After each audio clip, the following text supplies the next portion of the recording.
राहुल कुमार, वैदिक सुप्रभात का सक्रिय सदस्य। और आज हम यहाँ पे उपस्थित है एक विशेष सवाल को लेकर, क्योंकि हमारे देश में कुछ दिन पहले लाल किला पर किसान आंदोलन के दौरान कुछ किसानों ने लाल किला पर बहुत ज़्यादा हुड़दंग किया था, और हम आज इस विषय को उठा रहे हैं। आइए हम मिलते हैं वैदिक सुप्रभात के चेयरमैन उत्तम प्रकाश जी से। नमस्ते भैया। भैया, किसान आंदोलन में 26 जनवरी को जो घटना हुआ था लाल किला पर, उसके बाद आपने फेसबुक पर कुछ कमेंट किया था, और हम बताना चाहेंगे लोगों को कि कमेंट क्या था भैया का। कमेंट आप किए थे भैया, आखिर क्यों आज़ादी के बाद आज़ादी की परिभाषा ही बदल गई। जिस भगवा ध्वज को लेकर क्रांतिकारियों ने युद्ध किया, उसकी जगह तिरंगा ने ले लिया। तो भैया हम पूछना चाहेंगे कि इससे आप क्या संदेश देना चाहते हैं देश के लोगों को और किसानों को। सबसे पहली बात तो ये है कि मुझे नहीं लगता ऐसा कि 26 जनवरी को लाल किले में जो घटना हुई वो किसानों के द्वारा की गई, क्योंकि किसानों को उस झंडा से, वहाँ ध्वज से कोई मतलब ही नहीं बनता। उनका संबंध तो अपने किसान बिल से है, कृषि संबंधी जो बिल आया है उस बिल से संबंध है। वहाँ ध्वज फहराना नहीं फहराना, इससे कोई उनका मुद्दा है ही नहीं। अब मुझे ऐसा लगता भी नहीं है कि किसान समुदाय के कोई लोग जाकर के वैसा कुछ किए होंगे, ठीक है। लेकिन 26 जनवरी को स्पष्ट दिखाया जा रहा है न्यूज चैनल पर कि तिरंगा को हटाकर ध्वज लगाया गया है। नहीं, तो वो मैं ये नहीं कह रहा कि हटा के लगाया गया नहीं लगाया गया, लेकिन मैं ये कहना चाहता हूँ कि किसानों के द्वारा ये काम किया गया हो, मुझे नहीं लगता ऐसा है, क्योंकि उनका वो ये मुद्दा था ही नहीं, ठीक है ना। वहाँ ध्वज बदलना है नहीं बदलना है, दूसरा लगाना है या ऊंचा करना है नीचा करना है, इससे उनका कोई मुद्दा था ही नहीं। उनका मुद्दा तो अपना कृषि बिल है, उससे वो असंतुष्ट हैं और वो चीजें चल रही हैं, ठीक है। अब रही बात ध्वज बदलने की नहीं बदलने की, तो ये तो कुछ खास तरह के लोग हैं जो अपने ही देश के हैं, कहीं बाहर के नहीं हैं, उन्होंने ऐसा किया। और मैं इस मुद्दे पर कुछ बोलना नहीं चाहता हूँ, ठीक है ना। मेरा ये विषय नहीं है या इसमें मेरा कोई ऐसा चिंतन इस विषय में नहीं है। हाँ, आपका ये कहना है कि ये कमेंट मैं डाला इस घटना के बाद, और मैं ये बात बोल रहा हूँ कि आखिर क्यों आज़ादी के बाद आज़ादी की परिभाषा बदल गई। जिस ध्वज को लेकर के, जिस भगवा ध्वज को लेकर के क्रांतिकारियों ने युद्ध किया, उसकी जगह तिरंगा ने ले लिया। हाँ, उसकी जगह तिरंगा ने ले लिया। तो ये विचारणीय विषय है और इस पर चिंतन करना चाहिए कि जब भारत स्वतंत्र हुआ अंग्रेजों की गुलामी से, तो स्वतंत्रता के बाद इसको इंडिया कहा गया। India that is Bharat, India का अर्थ भारत। हाँ, मतलब इंडिया मतलब भारत है, ठीक है ना। नया नामकरण हुआ, जैसे किसी बच्चे का जन्म होता है ना, तो जन्म होने कुछ दिनों के बाद उसका नाम रखा जाता है, ठीक है। तो मेरा सवाल यह है कि नाम क्यों रखा गया इसका। ऐसा तो नहीं है कि ब्रिटेन के गर्भ से आया हो। नहीं, देश तो अपना है, भारत अपना एक स्वयं देश है, किसी के देश का दिया हुआ नहीं भाग है। तो फिर तो मतलब उसका एक नया नाम दिया गया। और इस बात का क्या मतलब बनता है कि आप एक नया ध्वज बना लिए, जिस ध्वज को लेकर के हमारे जितने भी प्राचीन, जितने भी क्रांतिकारी हैं, जितने भी युद्ध लड़े गए, जिस ध्वज को लेके युद्ध लड़े गए, उस ध्वज को दरकिनार कर दिया आपने, एक नया ध्वज लेके आ गए, नई एक परिभाषा गढ़ दी। इस बात से क्या मतलब बनता है। उसके बाद आप क्या किए, राष्ट्रीय पशु, राष्ट्रीय पक्षी, ये सब बना दिया आपने, घोषित किया। जबकि भारत में हम गाय को गौ माता कहते हैं, लेकिन फिर भी राष्ट्रीय पशु नहीं माना जाता था पहले। भारत, मैंने गौ हमारी माँ है बस, ठीक है ना। माँ का दर्जा हम दे रहे थे क्योंकि उसके अंदर जो वात्सल्य है वो हमको मिल रहा था, उसके दूध से या और भी जो उसके जो बच्चे होते हैं, फिर बैल बनता है, फिर खेती होती है, उस पर आधारित था। फिर भी हमने उसको राष्ट्रीय नहीं कहा, गाय को राष्ट्रीय नहीं कहा, नहीं कहा ना जी। नहीं। कहीं ऐसा कोई चर्चा नहीं है कि राष्ट्रीय है ये। तो ये उस समय के बाद जो है, ये जो नए चीज बन के आ गए और फिर हमारी मानसिकता उसके प्रति हो गई।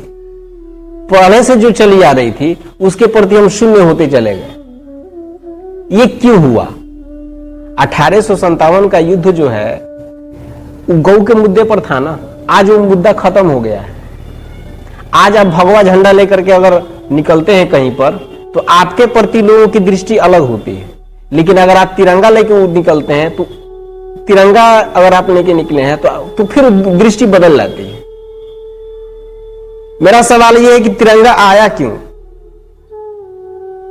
और अब यह बात समझ में आ जाना चाहिए कि इटली जो थे उन्होंने माउंटबेटन को भेजा ही क्यों था। अब यह बात समझ में आ जाना चाहिए था। क्या मतलब बनता है? नया झंडा, नया नाम, नई भाषा, अंग्रेजी को लाया, जबरन उसको उतारा। आप कहते हैं पूरी दुनिया में अंग्रेजी चलती है। जब किसी भी सॉफ्टवेयर को डाउनलोड कीजिए तो पूछता है लैंग्वेज। अगर पूरी दुनिया में अंग्रेजी चलती तो वो क्यों पूछता हो आपको कौन सा लैंग्वेज चूज करना है कि नहीं? सही बात।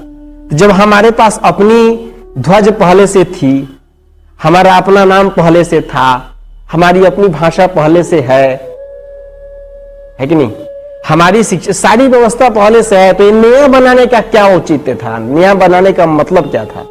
मतलब ये था, बिल्कुल स्पष्ट है कि नई पीढ़ी पीछे की सारी पृष्ठभूमि को भूल जाए और नए सिरे से वो तैयार हो। माने आप जो है ना मानसिक और सांस्कृतिक रूप से धीरे धीरे गुलाम होते चले जाएं और आपकी प्रवृत्ति बदल जाए। ये पीछे का औचित्य था, इसलिए नया झंडा लाया गया। अभी आप तिरंगा झंडा लेकर के कुछ बोलना शुरू कीजिए तो झंडे के विषय में क्या बोलिएगा? 47 से पहले तो नहीं जा सकते आप, आजादी के पहले तो नहीं जा सकते ना। लेकिन अगर भगवा झंडा लेकर बोलिएगा तो पीछे का सारा इतिहास उसमें बोल दीजिएगा, है कि नहीं है? लेकिन हमको ये समझ में नहीं आता कि अब तक इस मुद्दे पर किसी ने कोई बात क्यों नहीं की, किसी के मन में ये बात आया क्यों नहीं कि झंडा ये आया ही क्यों? आप एक बात बताइए, आपका तबीयत खराब हो जाए, आप हॉस्पिटल में चले जाएं, हॉस्पिटल से जब आप आ रहे हैं, माने दादाजी हैं, ठीक है ना, हॉस्पिटल से आ रहे हैं, 75 वर्ष उम्र है, हॉस्पिटल से आने के तुरंत बाद हमने उनका नाम बदल दिया, कैसा लगेगा उनको? बीमार थे, हॉस्पिटल गए थे, 6 महीना से हॉस्पिटल में थे, जब वहां से आए ना तो जो भी उनका नाम था रामचंद्र, हाँ रामचंद्र राठौड़ रख लीजिए, रामचंद्र राठौड़, ऐसे ही कोई नाम रख लीजिए आप, सपोज दैट, नाम आप बदल दीजिए। नहीं, ये तो कोई ये नहीं हुआ, ये नाम तो नहीं बदला जाता। क्या मतलब होता है? अच्छा, उसके बाद देखिए, आप मान लीजिए नाम बदल दिए, उसके बाद वो आ रहे हैं तो उनकी सफेद पगड़ी है, आपने उनको लाल पगड़ी दे दिया या नीली दे दी, गुलाबी दे दी, दूसरा दे दिया, और पूछ रहे हैं कि नहीं ये पगड़ी मेरा पगड़ी दो, तो नहीं अब वो ठीक नहीं लग रहा, नया जमाना है, ये है वो है, ये दूसरा पगड़ी है। वो नहीं, बचपन से ही और पीढ़ी दर पीढ़ी हम लोग सफेद पगड़ी ही पहनते आए हैं, ये आज नया पगड़ी क्यों? आप नया डिफिनेशन दे रहे हैं, नया कुछ कर रहे हैं, क्या मतलब बनता है? यार उनका तबीयत खराब था, हॉस्पिटल गए थे, हॉस्पिटल से आए हैं, ये नई चीजें क्यों?